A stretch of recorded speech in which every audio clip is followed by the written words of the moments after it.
Welcome to Hot Air TV. Today we continue our series of reports from Baghdad. On the front burner today, the bad news and the good news about the Iraqi army. Fox News reported this week that 2 senior Iraqi generals are being questioned in connection with last week's attack in Karbala that left 5 U.S. soldiers dead. Iranian involvement is suspected. Several Iraqis have been detained. Because high-level IA generals were possibly involved, the Pentagon said, it raises questions about the loyalty and trustworthiness of Iraqi military officers at the highest levels. That's the bad news, and it is very, very bad. As the troops at FOB Justice told us, infiltration and corruption in the Iraqi security forces remain ongoing concerns. But it's not the whole story. Fasten your seatbelts. We're going to take you on a harrowing ride down what was once one of the most dangerous roads in Iraq.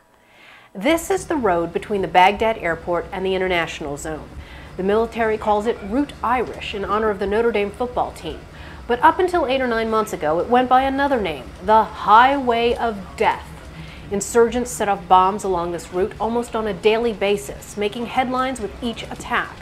But Route Irish has since become one of Baghdad's safer roads. Iraqi troops were given responsibility for the road security and have taken their jobs very seriously, and so far, they're doing it very well.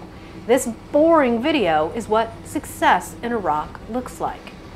Reporters used to file stories on the terrifying ride along Route Irish as an example of the failure to secure Iraq or the failure of the Iraqi army to do its job. Since Route Irish is no longer a symbol of failure in Iraq, it's no longer a story. The media has failed to report the whole truth about the Iraqi army. There are 92 battalions of the Iraqi army in charge of their areas of operation. But the media emphasize the negative. In its original report on the November mosque attacks in Huria, the Associated Press alleged that the Iraqi army just stood by while Shia militants immolated Sunni victims. As we found out, though, the IA unit on the scene did its job, and the immolation incident remains uncorroborated. According to the official incident report, the Iraqi unit responded to calls, alerted the fire department, and tried to catch attackers.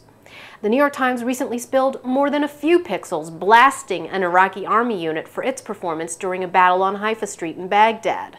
A British broadcasting company went so far as to insinuate that the IA is totally out of control. But it's not the whole story. Here's a video of an Iraqi army unit fighting right alongside U.S. troops on Haifa Street. And an Iraqi army unit taking command in Najaf. And Iraqi troops walking alongside American troops on an ordinary patrol. And here is a moving photo by mill blogger extraordinaire Michael Yon, embedded in Mosul. The man in the picture is Iraqi Army 2nd Division General Nordin, mourning the death of American troops killed in a recent IED explosion. Michael reports that IA forces have made demonstrable progress over the past year.